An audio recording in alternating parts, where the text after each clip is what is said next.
Hey everyone, and welcome to another Kanoa Reviews. Today we finish up our Medal of Honor War Chest series by reviewing the final expansion that was released for Medal of Honor Allied Assault, Medal of Honor Breakthrough. In the previous video reviews, I mentioned that although Medal of Honor Allied Assault is still fun to play, I prefer Medal of Honor Frontline, and the first expansion Spearhead is actually better than the main game in my opinion. So let's take a look if they up the ante even more with this expansion. The short answer is no. What is cool about this expansion is that yet again it offers new theaters of war and perspectives for us to experience. The expansion comes with 3 main chapters, split up into smaller missions, and is about an hour or so longer than Spearhead. But if the quality of the game isn't very good, making it longer cannot always be seen as a good thing. Breakthrough has us take part in multiple missions in Africa at Kasserine Pass, and eventually has us take part in Sicily and Italy. Let's first talk about the African missions. Allied Assault of course started with an Africa mission, but this was very small scale, whereas here it is a bit larger. The opening fighting sequence amongst the hedgehogs in a sandstorm is intense, though lacks the punch of a D-Day beach or parachute drop scene. You clear out some bunkers after that and then partake in an escort quest with a tank convoy. The increased scale is appreciated, but the missions feel very vanilla. You do the same thing you've done in the previous games, and the scale doesn't ever come close to epic. One thing that is cool though, and worth praising, is that at the end of the Africa campaign, you are not only fighting German soldiers, but Italian soldiers as well. I always appreciate it when enemies from other countries like Vichy France or Italy get involved as well, since they did fight on the Axis side. It's a little bit of extra effort that not a lot of creators are willing to go to. You eventually team up with a German mole and together try and detonate a ship. There's a neat little section here where the ship capsizes and you are walking over its side to get out, creating a very disoriented feeling. The Africa mission still feels pretty fresh due to the slightly improved graphics, new environments, and new enemy types.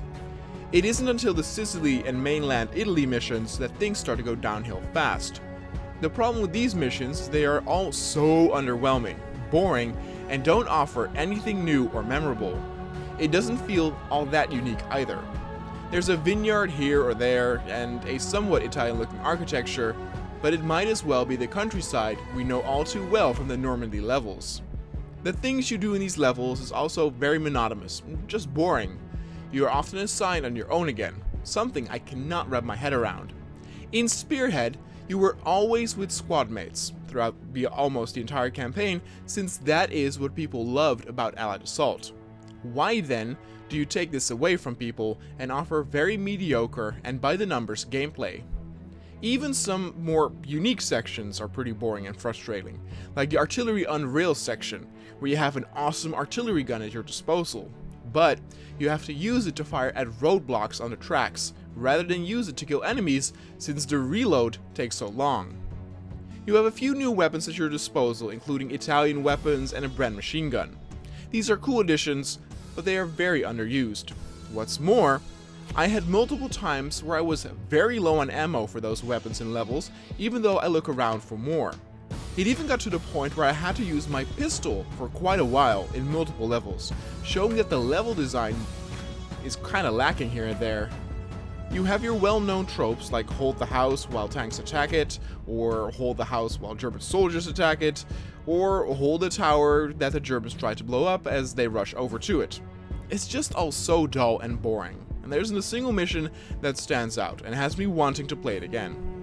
By the end, I just wanted it to be over, and that was something I did not have with both Allied Assault or Spearhead.